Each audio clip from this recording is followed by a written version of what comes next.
Assalamu alaikum. We are in chemistry class and today we are going to learn how to calculate empirical formula and how to calculate empirical formula mass. Plus the second thing that we are going to learn is how to calculate molecular formula.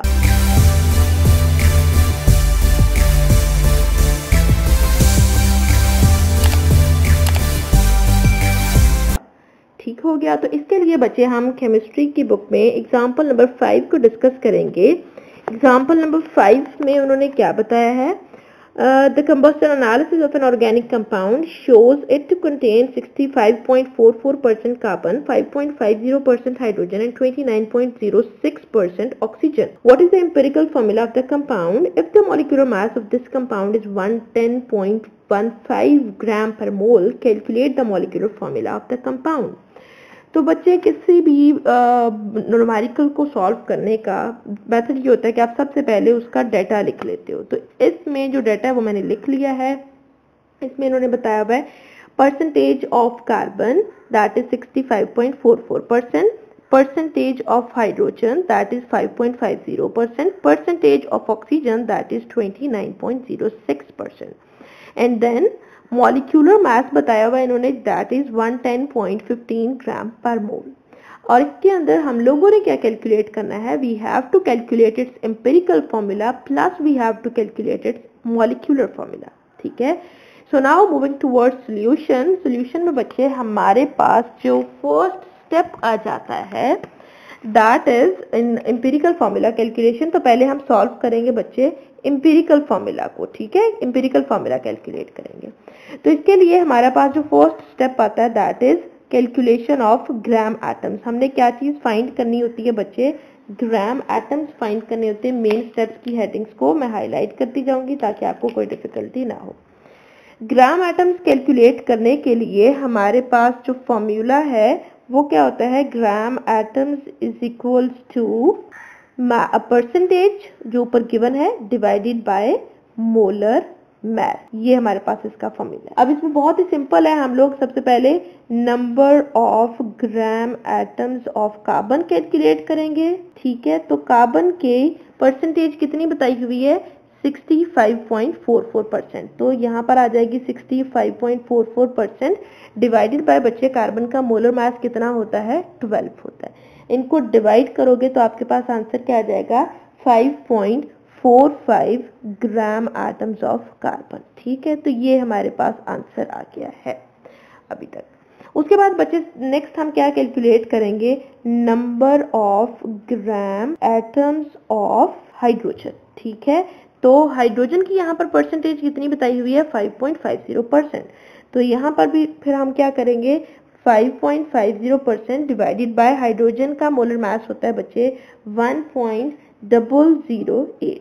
इनको divide करोगे आपके पास answer क्या आ जाएगा, 5.45 ग्राम atoms. इसका भी answer आएगा। ठीक हो गया।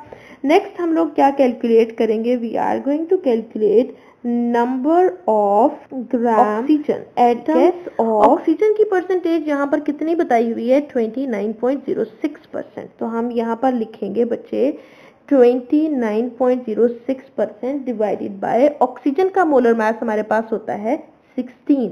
तो इनको डिवाइड करोगे तो आपके पास इसके ग्राम एटम्स कितने आ जाएंगे, 1.82 ग्राम एटम्स आ जाएंगे। ठीक हो गया। तो अभी तक हमने फर्स्ट स्टेप किया है। सेकेंड स्टेप में हम लोगों ने इनकी क्या लिखनी होती है बच्चे, मोलर रेशियो लिखनी होती है। तो यहाँ पर ही लिख लेते हैं। सेकेंड स्टेप में हमने इनकी क्या लिखनी होती है, मोलर रेशियो लिखनी होती है। अब रेशियो लिखने के लिए हम सिंपली इन तीनों को रेशियो की फॉर्म में लिख लेंगे। That is very simple. हमारे पास क्या क्या था बच्चे, carbon ratio hydrogen ratio oxygen. Carbon के ग्राम एटम्स हमने कितने कैलकुलेट किए, number of gram atoms of carbon जो कि आए हैं 5.45 ग्राम। तो यहाँ पर हम लिख देंगे 45। नेक्स्ट आ जाता है बच्चे number of gram atoms of hydrogen, वो हमने कितने कैलकुलेट किए, अगेन 5.45। तो यहाँ पर हम फिर से लिख देंगे 5.4। नेक्स्ट आ जाता है number of gram atoms of oxygen, और वो हमने कितने कैलकुलेट कर लिए हैं, 1.82।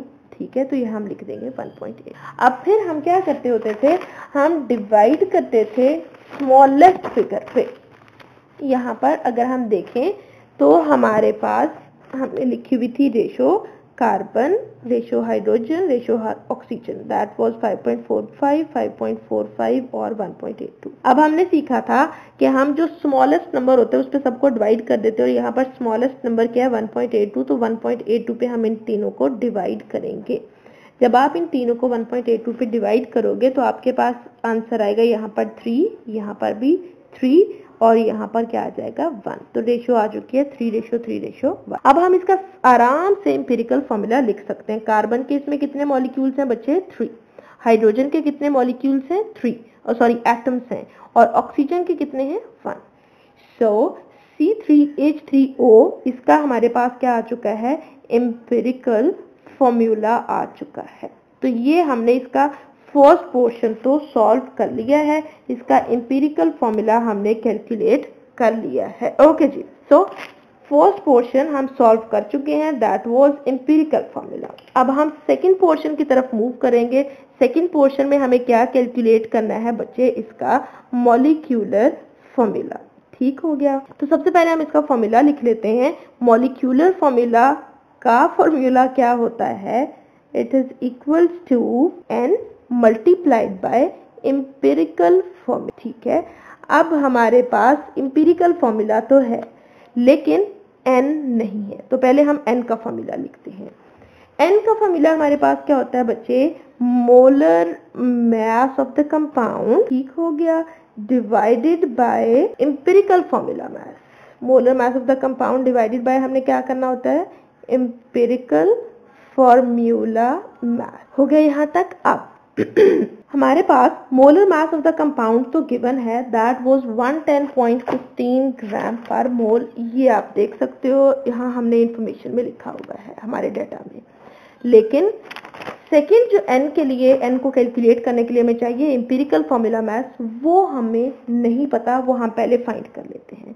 तो एम्पिरिकल फॉर्मूला मास कैसे फाइंड करना है, बहुत ही सिंपल तरीका है। अब बच्चे एम्पिरिकल फॉर्मूला क्या था C3H3O।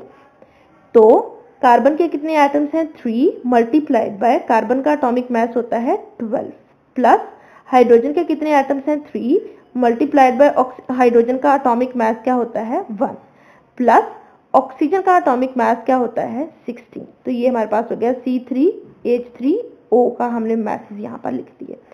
So 12 3s are 36 plus 3 plus 16, इन तीनों को ऐड करोगे तो आपके पास आंसर क्या आ जाएगा बच्चे 55.05 ग्राम पर मोल। ये तब आएगा जब यहाँ पर आप हाइड्रोजन का एक्यूरेट मास 1.008 लिखोगे, लेकिन आप सिंपल 1 भी लिख सकते हो, यहाँ पर सिंपल आप इस तरह से भी लिख सकते हो 55 ग्राम पर मोल, कोई मसला नहीं है। तो ये हमारे पास इसका क्या आ चुका है एम्पिरिकल फॉर्मूला मास। अच्छा जी, अब हमारे पास ये आ गया, हम n कैलकुलेट कर लेते हैं। n क्या था, molar mass of the compound जो कि हमें नोन है, that is 110.15 gram per mole, divided by empirical formula mass, और एम्पिरिकल फॉर्मूला मास हमने अभी फाइंड किया, दैट इज 55.05 ग्राम पर मोल। तो हम इसको डिवाइड करेंगे 55.05 ग्राम पर मोल से।